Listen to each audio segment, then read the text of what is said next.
Hallo und herzlich willkommen zurück zu einem neuen Genshin Impact Video. Wir machen weiter mit den Geweberollen der Iktomi-Geistersuche Teil 3, unserer Aktionsquest. Und die nächste Quest heißt Der Geist von Kulbatil.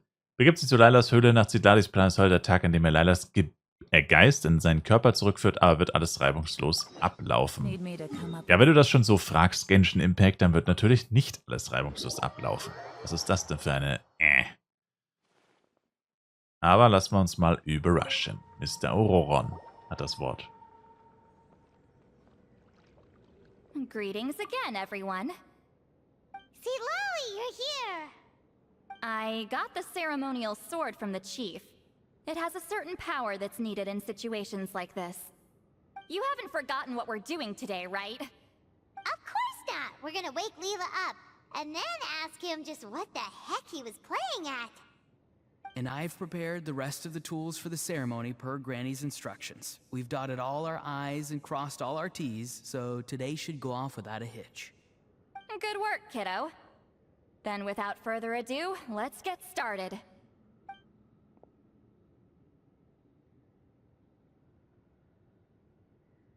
I give offerings from the mystic smoke, the gift of stars on a moonless night. A wreath of dreams in the swirling wind. Glory be to the ruler of death. Fade, fade, fade. Thrice uttered and thrice repeated. Whoa! Is this one of her magic spells? This whole place suddenly got cold. What's happening? Keep your voice down. We mustn't disturb her. We, the children of the Priest King, swear to abide by the ancient pact, and tear through the veil of the Night Realm. I am Cidlali. Hear my command. I am the Shepherd of Doomsday. I am Akul Batil. Oh, look! Leela's spirit is back. It's coming towards his body. I shall pierce the cloak of night with flintstone, and banish all souls that do not belong to the land of the dead. Leela, obey my command, and return to the land where the sun shines. Return to your own path. Did it work? Huh? Where am I? And who are you?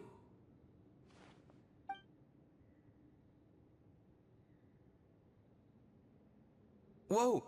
Granny Eatsley, High Priestess Cidlali, please have mercy. Aw, guilty conscience, huh? So, you know full well what you've done. Do you have any idea how close you were to never making it back? Or maybe you thought life would be more fun as an inanimate object. I'm sorry, I messed up, and I'll face the consequences. Oh, you sure about that? Then say goodbye to your parents. Tell them this. Goodbye, Mom and Dad. I've realized I enjoy life as an empty shell so much that I've decided to get Granny Eatsley to turn me into a stone statue, so I can stand guard over her house for the next 100 years. No, please. Please don't. I'm begging you. I'll never do this again, I promise. Thank you, High Priestess Cidlali. Thank you for rescuing me. Don't thank me. Thank my grandson. If he hadn't sensed something was amiss, I wouldn't have bothered getting involved. You're more than welcome, Leela. And don't mind Granny. She's all bark and no bite. We're just glad that you're okay. Besides, someone tricked you into doing this, didn't they? That Kokju guy. He's the real culprit here. No, Mr. Kokuchu had nothing to do with it. It was all my doing.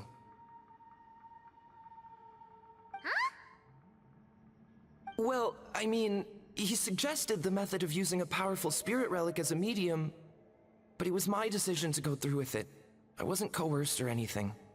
I'm sorry. I'm the one to blame. The brainwashing is strong with this one. So did Kokuchu provide the relic? He did. He said it was a treasure related to the Mare Javari. Right, so that proves it. He was using you. He coaxed you into doing the clairvoyance for him. But I'm a spirit duffer who can't cast a single spell. what use would I be to him? Guys like me couldn't sense a spirit even if we spent the rest of our lives sitting and meditating. But Mr. Kokachu said that if I brute force the spell and immerse myself in a spiritually rich substance, I might be able to catch a glimpse of one. It seems like my only option. Still, brute forcing a spell when you're a spirit duffer is like forcing yourself to run a marathon without any legs. If it wasn't for Citlali, you'd have been lost forever. I know, I'm sorry. It's just... everyone in this tribe is so amazingly talented, and then there's me. I just didn't want to be the odd one out anymore. I totally understand how you feel, Leela. Some seeds effortlessly grow into beautiful cabbages, while others struggle with all their might and never even sprout. Who knows why this is the way things are? Maybe that's just life. Life is full of things we can't change. I know saying this doesn't change anything either, but I hope it makes you feel a little better. Let's pause this discussion for now. We need to get you to Matla's for a checkup.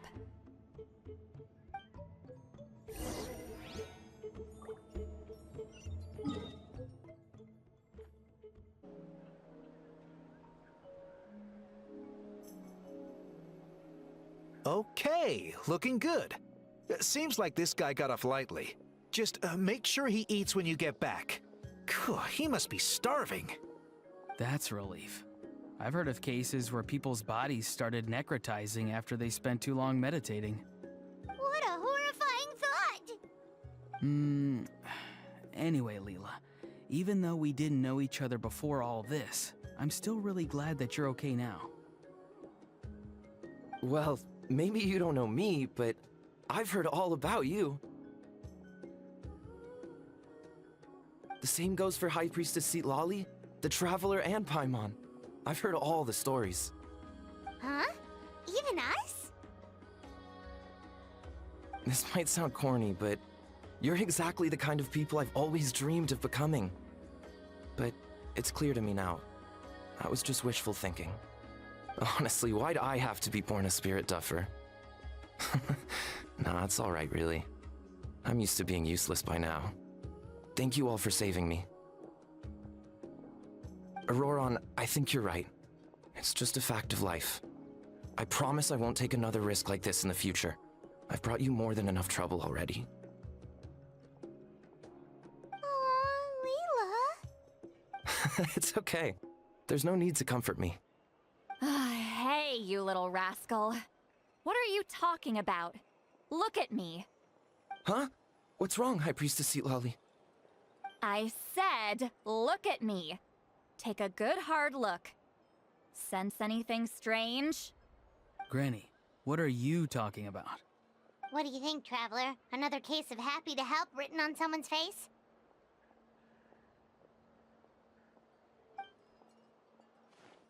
Hold on. I think...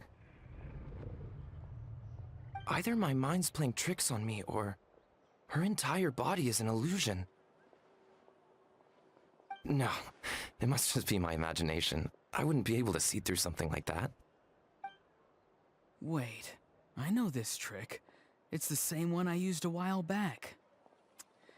Granny snuck away from right under our noses. You see? You can perceive some spiritual abnormalities now. Congratulations. Really? But where are you going, Granny? Where do you think? I'm going fishing, you dummy. Someone triggered the trap I set in the cave. Looks like our friend Kokachu took the bait. What? Sorry, can't talk now. You'll find me in the cave.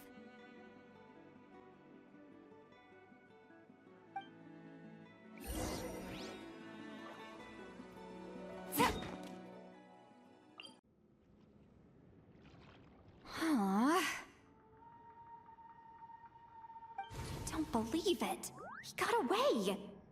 Oh, this is terrible. Why'd I have to go and act so cocky about it? I'm gonna look like such a fool. This Kokachu must be a real escape artist or something. But I can't tell them that. I'll have to think of something else.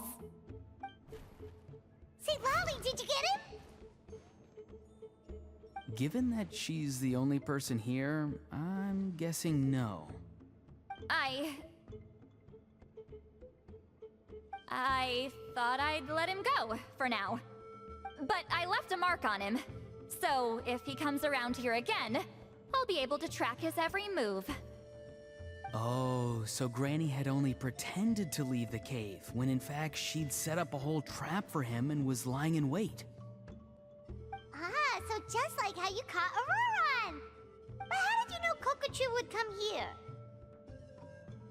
Because I planted the bait here. The Mare Javari map and the bow shard. Left them both on the table. I had a feeling those were what he was truly after.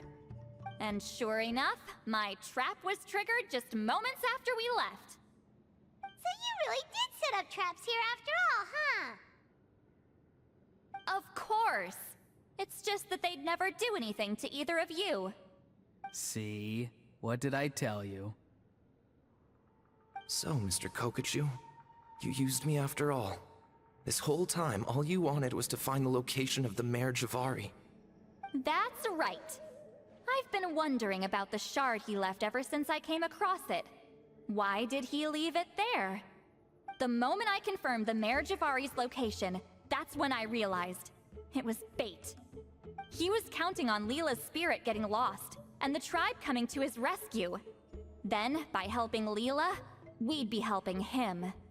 Oh, so he was fishing too! It was all a ploy to lure in an actual clairvoyant who could look into the shard for him. Yep. And somebody fell for it, hook, line, and sinker. I'm sorry. I took the bait. But so did Granny. Ugh, the nerve! I only got involved because of you, you little scamp! Either way, Kokchu played us like a fiddle. Huh.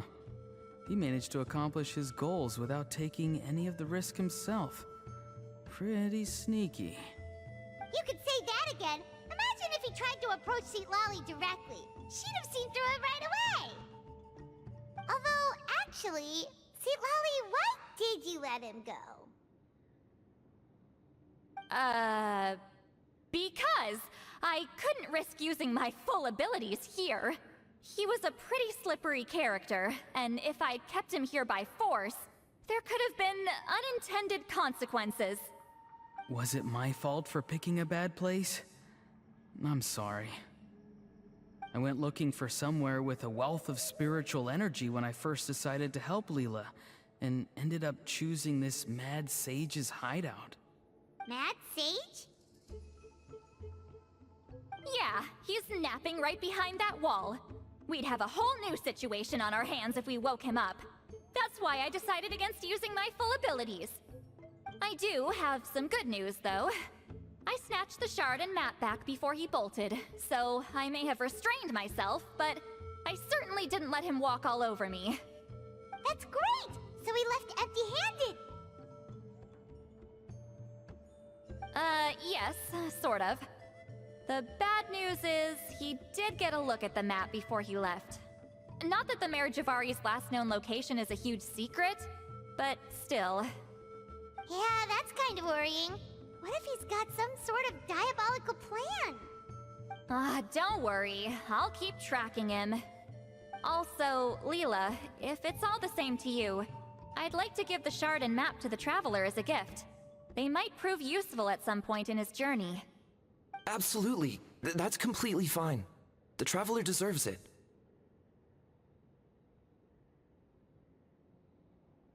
Bist du sicher, das ist ein sehr großzügiges Geschenk? None of us are interested in them.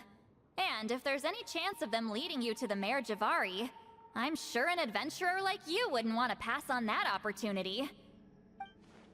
Granny Eatsley has a sense for these things. So, Granny Eatsley? Do you think I'm still a spirit duffer? What kind of a dumb question is that? You saw through my illusion, didn't you? I mean, that's partly because I deliberately made it imperfect, but even then, a spirit duffer wouldn't be able to see through that. Auroron, give this guy some lessons when you've got the time. Leela, put in the work, and we'll see how far you get. Amazing. Life is so full of surprises. As long as you keep moving forward, you might just run into some fertilizer in the middle of the road. I'm so happy for you, Leela. Let's both give this our best shot, and who knows? We might both be beautiful cabbages one day.